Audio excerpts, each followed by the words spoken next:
지난 주말에 발표됐던 갤럽 여론조사에서 이 여당의 중도층에서의 지지율이 뚜렷하게 하락했기 때문입니다. 네, 이 국민의힘은 비상계엄 후 여론조사에서 이 정당 지지율 부분은 회복세에 접어들었지만 조기 대선이 실시될 경우 이 캐스팅 보트 역할을 할 중도층의 표심은 오히려 여당에서 이탈하는 그런 추세로 나타나면서 이 여권의 고민 커지고 있습니다. 한국갤럽이 지난 18일에서 20일 실시한 조사에 따르면요. 중도층에서 국민의힘 지지율은 22%, 민주당은 42%를 기록해서 20%포인트 차를 보였습니다. 국민의힘 중도층 지지율이 한 주 만에 10%포인트가 하락을 하면서 민주당과의 중도층 지지 격차가 5%포인트에서 20%포인트로 크게 벌어진 건데요. 이를 두고 이 국민의힘 당 지도부는 일단 이 신중 모드를 보이고 있습니다.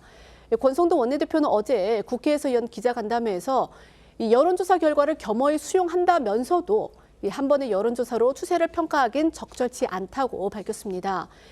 중도 확장 필요성이 있다라는 지적에 대해서는 본인이 원내대표 취임 이후 당이 수도권 청년 중도 정책 중심으로 움직이고 있다 이렇게 말했는데요.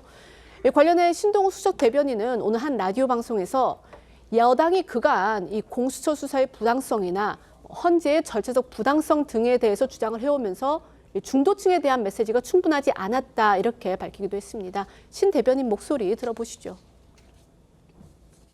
저희 입장에서는 그동안 중도에 계시는 분들에 대한 메시지라기보다는 어쩔 수 없이 저희 진영에 좀 더 가까운 그런 메시지에 집중할 수밖에 없었던 상황이고 저희 당을 무슨 극우 정당으로 이제 몰아가려고 하는 이런 부분들에 대해서 일시적으로 중도층에 있는 부분들이 이제 반응한 것이라고 보는데 우리 국민들이 현명하시기 때문에 그런 위장막 전술에 속지 않을 것이라고 보고 있습니다.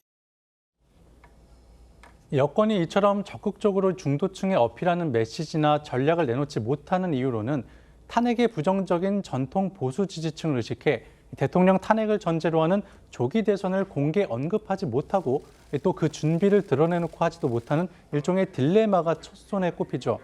관련해 일각에선 국민의힘이 그래도 이재명은 안 된다라는 반 이재명 정서를 확산하는 방식의 대책보다는 더 전략적인 움직임이 필요하다는 목소리가 커지고 있습니다.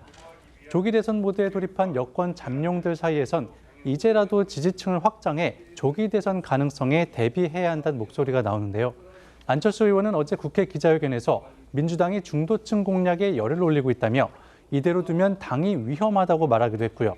유승민 전 의원은 오늘 한 라디오 방송에서 여당이 정신 바짝 차리지 않으면 안방까지 다 내주게 생겼다고 지적하기도 했습니다. 국민의힘의 지도부, 그다음에 일부 의원들이 이제 대통령 탄핵에 대해서 아주 강하게 반발을 하고요. 그다음에 그 공수처의 수사 부분, 아까 저희도 이제 전해드렸지만 수사의 적법성, 정당성, 또 헌법재판소의 재판의 공정성 이런 부분에 대해서 강하게 비판을 하고 또 헌재를 향한 압박에 나서면서 여당 안팎에서 이런 지적이 있었습니다. 이거는 너무 아스팔트, 광장의 목소리에 너무 한쪽에 휩쓸리는 거 아니냐. 결국 중도층은 어떻게 하려는 것이냐. 이런 우려가 있었는데 실제로 지난 주말에 발표된 한국갤럽의 여론조사에서 한 주 만에 중도층에서의 국민의힘 지지도가 10%포인트가 떨어졌고요. 이 결과로 해서 이 중도층에서의 민주당과의 지지도 격차가 전주에는 5%포인트였는데 지난주에는 20%포인트로 크게 벌어진 걸로 이렇게 나타났습니다.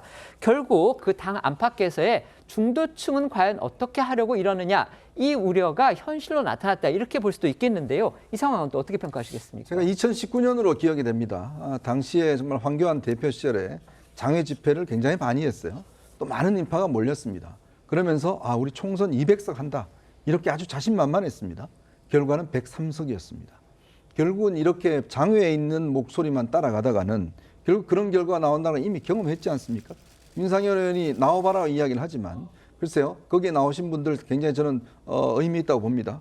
그렇지만 목소리를 내지 않는 분들의 어떤 목소리도 굉장히 중요한 것이거든요. 당으로서는 그런 목소리를 봐야지 나와 있는 분들만 가지고 선거 이길 수 있습니까? 그런 건 없거든요. 그러면 당이 여러 가지로 준비를 해야 될 겁니다. 즉 물론 투쟁도 하지만 또 한편으로서는 선거가 현실적으로 이루어질 수 있는 가능성이 높기 때문에 선거도 준비해야 되고 지금 이재명 대표 연일 지금 사실 정밀한 타격을 하고 있지 않습니까? 근데 아무런 지금 대책을 못 내놓고 있고 무조건 이재명 대표의 반대만 하고 있는 거거든요. 반대만 한다고 이게 국민들이 인식이 되겠습니까? 뭔가 긍정적으로 이슈를 끌어가야 되는데 전혀 그런 역할을 못하고 있으니까 제가 볼 때는 좀 답답한 측면이 있습니다. 네. 그러니까 국민의힘이 비상계엄은 잘못됐다면서 탄핵은 반대했습니다. 그런데 강성 보수가 결집해서 일시적으로 당 지지율이 오르니까 이제는 비상계엄도 옹호하는 듯한 그런 스탠스를 취하기 때문에 중도층의 마음이 떠나간 것이 아닌가. 그렇기 때문에 대책으로는 비비대위를 꾸려야 한다. 그래서 이 비상대책위원회를 다시 꾸려가지고 여기서 비상계엄은 잘못됐고 탄핵에 찬성을 하고 사죄를 하고 윤석열 대통령과 결별하는 것이 중도층의 마음을 잡는 방법이 아닐까 그렇게 생각합니다. 네.